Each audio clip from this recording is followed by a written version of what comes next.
Understanding alternative dispute resolution, ADR.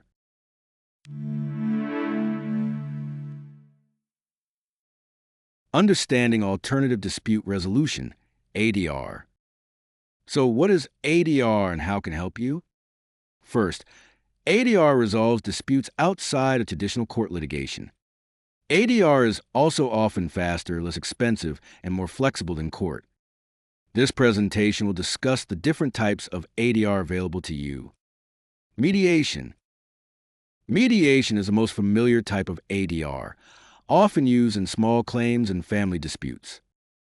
In mediation, a neutral third party, called a mediator, helps parties communicate and negotiate. Mediators facilitate discussion, but they do not make decisions.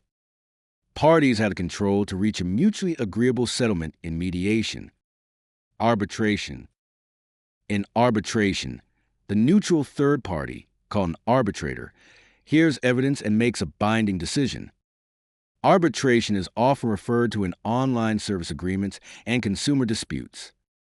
Arbitrators act like a judge and make a final decision called an award. The parties receive a legally enforceable award at the end of arbitration. Other forms of ADR.